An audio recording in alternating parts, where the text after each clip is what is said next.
everyone, this is Nikki Burnette, and I wanted to make a video to show you a few different ways that you can color the backgrounds on Grayscale coloring pages. I'm going to use one of the images out of the beginner's edition of my Spellbinding Images Grayscale coloring book. I'll put the link below. It is available on Amazon if you wanted to color along with me.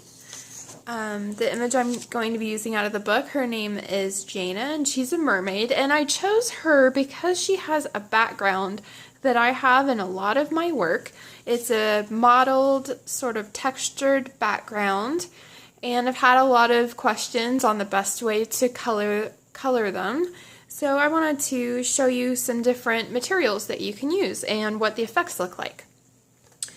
Firstly, I wanted to show you probably the two most popular ways to color backgrounds, and the first would probably be markers. I see markers and colored pencils probably used the most on coloring pages in general, used on backgrounds and foregrounds.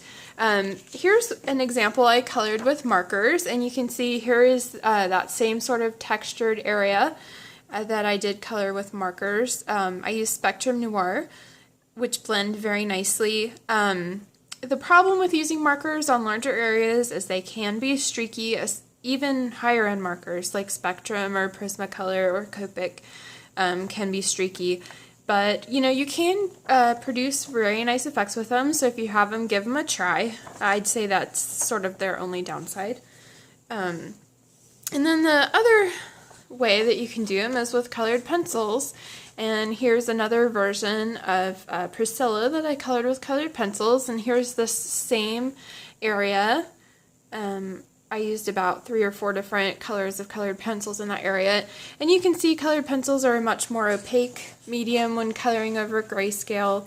It covered up a lot of that texture, but it still looks very nice. And my main problem with using colored pencils on large areas is it's very taxing on your hands and your shoulders. Mine just ache by the time I'm done. Plus it's hard to blend large areas.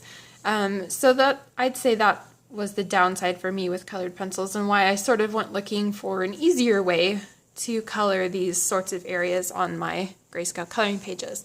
So let me sort of go through all the different things that I tried while I was developing the book. I did try lots of different things. The first thing I tried was something that I already had on hand, and these are soft pastels. And they're chalk pastels, not to be confused with oil pastels. So they're similar to sidewalk chalk or chalk that you would use on a chalkboard. And let me just open up the box here. I'm not going to try to pronounce the name, that's the brand name right there. And here's the inside of the box. You do get a lot of different colors. My set has 36 colors. I did try to find my set on Amazon, but again, this was an older set. I wasn't able to find it. I did find a comparable set that I believe had 60 colors, and it was around $10, so very reasonably priced, and a big color variety. And you can find chalk pastels in stick form or pencil form, and they're used pretty much the same way. I've heard a lot of people like to use these. They'll sort of chip away a little bit of the stick with an X-Acto knife and make a pile of shavings and sort of rub those around on their paper. I've always just sort of used them right out of the stick. So let me just grab a color.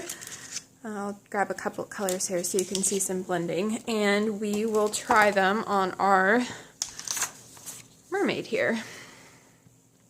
So first downside with these is they're very messy. They'll get all over your hands and all over everything, but they are very fun to use. So you just take them and color with them right on the background, like that. They're very easy to blend, so I'm just going to take my next color and sort of work it on top. There we go. Just so you can sort of see a little bit there.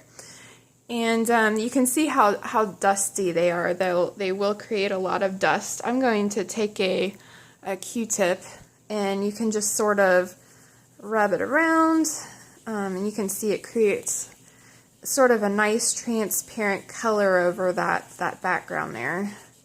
And I'll switch sides and sort of we go. And let me clean off my hands, and then I'll show you what it looks like.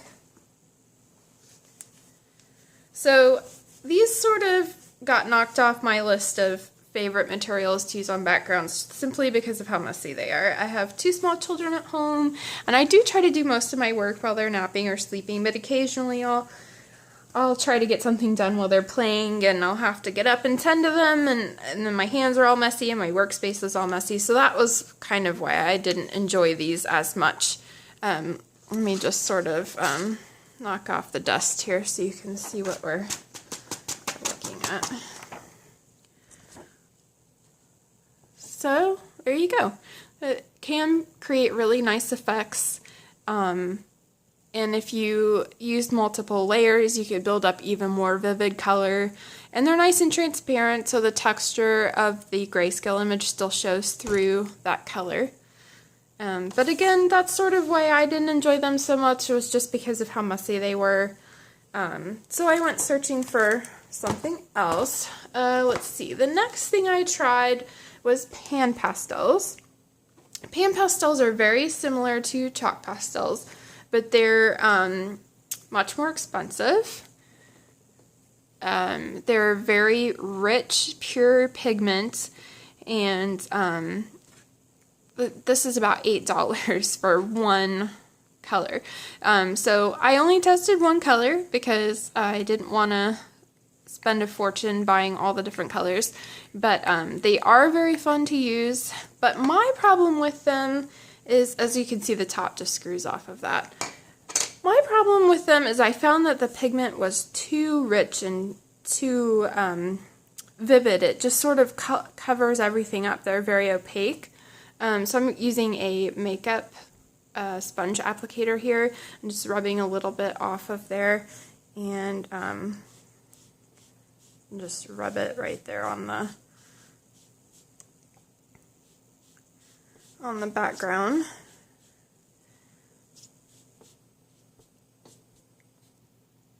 And as you can see, they're I'm sure it depends on what color you try, because again, I only tried the one dark purple color, but I felt like it just covered up too much of the highlights, and I wasn't getting quite the effect that I was wanting, so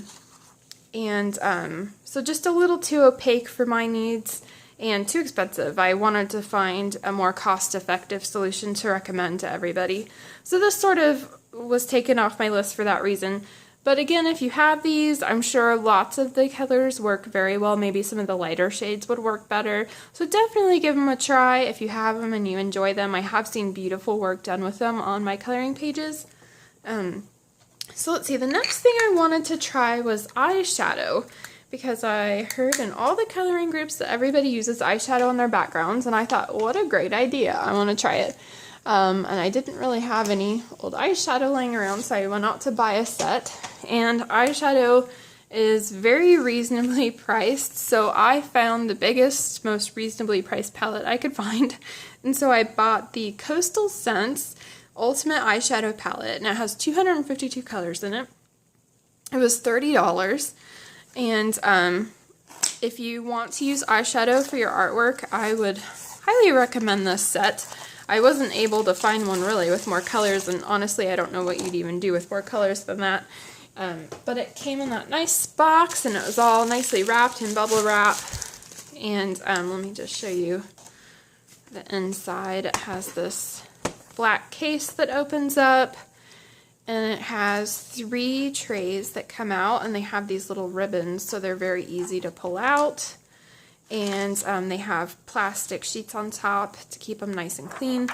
And again, look at all those beautiful colors. I don't think you could ask for any other color. And I like them because they came in matte and shimmer eyeshadows.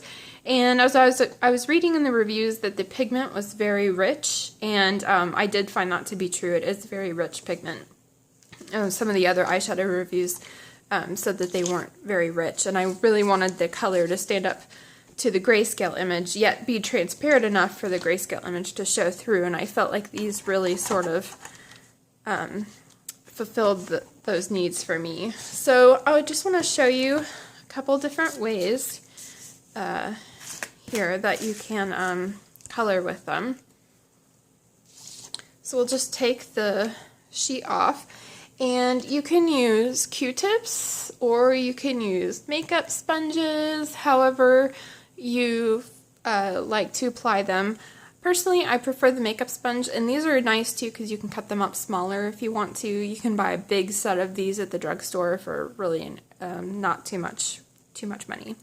So these are very easy to blend and apply. I'll just pick a color, a pretty peacock blue color. So I'll just rub a little bit on the makeup sponge there. And see what I mean as I'm putting this next to the pan pastel? I feel like so much more of the highlights are coming through, whereas on the pan pastel it just covered them up. So this is sort of these eyeshadows are a nice mix between being vivid in color but yet transparent enough for the grayscale to show through. So as you can see how easy that is to apply, and I'll try to mix it with a darker blue here, and you can just layer color very easily. Oh, am I not even in the shot there? There we go, that's better. And let's see, let's try like a gold color. Maybe we'll move up here so you can see what I'm doing better. Like a gold copper color mixed with like green color. It's really pretty. Maybe like a darker green.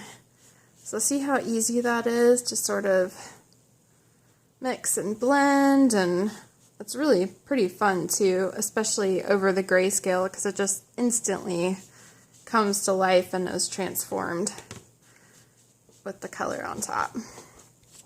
So there you go. And now that you can see all the methods side by side, again, this was a pan pastel right here. This was the chalk pastel, and these are the eyeshadows. So I would definitely recommend the eyeshadow. They're a lot of fun, a lot of color variety for a good price, and fairly neat. That was my only kind of negative, is the applicators aren't self-contained in the palette, so you kind of have to keep them organized separately. And so that was sort of why I preferred my next product, and these are Pebbles Chalk. And they're pretty much like a chalk pastel, but they come in these really fun palettes. And there are 30 unique colors in each palette, and they're sort of organized in color family, and there's 2 shades in each color family. And my favorite thing with these is this little applicator tool. It's a little clamp applicator tool.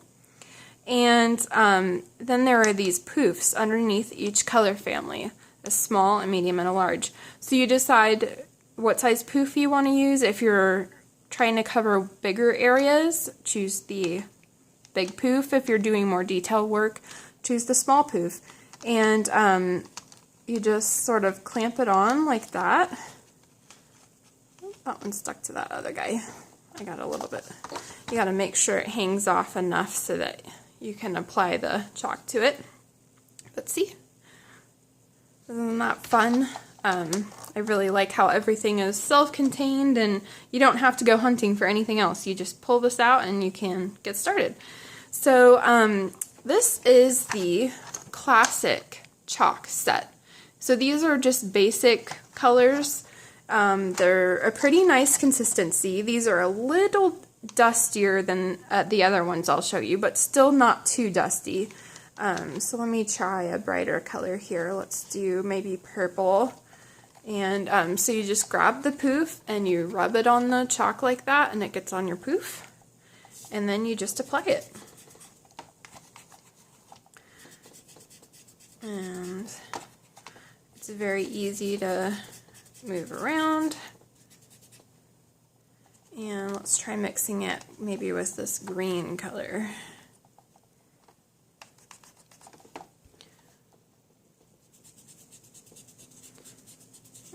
So you can blend on top of each other like that very easily. And maybe some blue.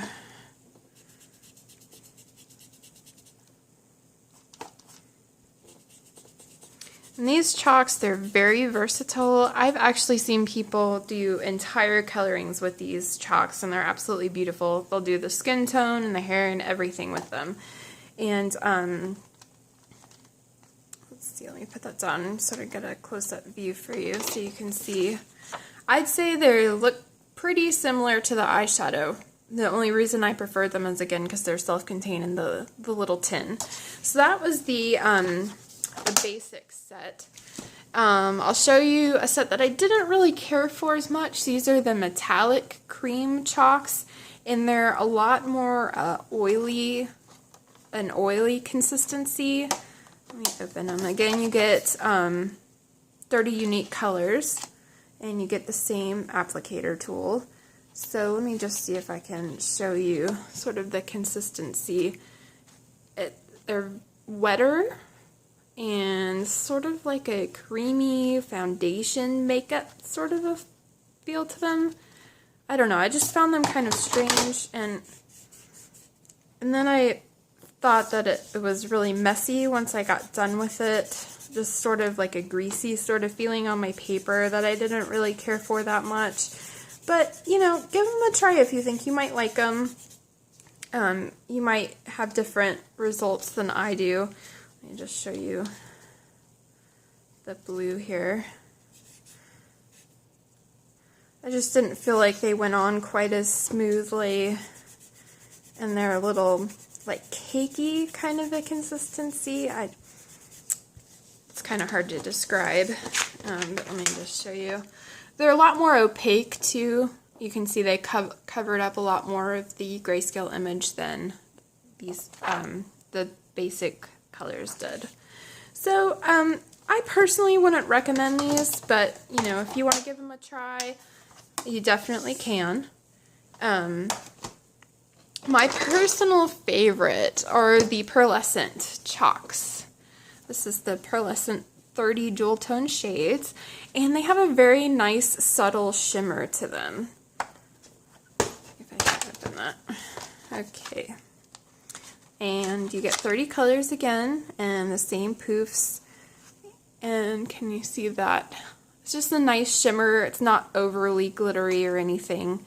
And I find that the consistency of these are my favorite. They're not too dusty, and they're not too wet. I don't find like they give off too much dust to where it's just all over the place. So as you can see, they go on very easily. Let me try a different color here.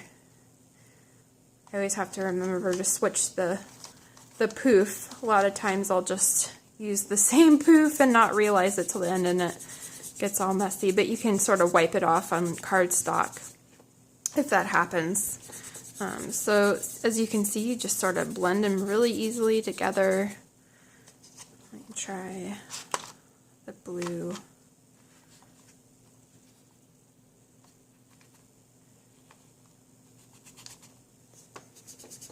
And again, they're sort of a nice mix between being transparent enough to use over grayscale, but still nice and vivid in color, especially if you layer multiple layers to build up the colors there. And I want to see if I can show you that shimmer. I'm not sure if that's coming across in the shot there, but I would recommend, if you wanted to buy any one of these, I would recommend the pearlescent Pebbles Chalk first to you. And probably after that, I would say the eyeshadows, just because they give you so much color variety. So I hope that you found this helpful, and that it will encourage you to try maybe some different techniques on the backgrounds that you hadn't thought about before.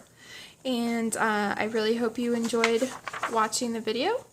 And thank you so much.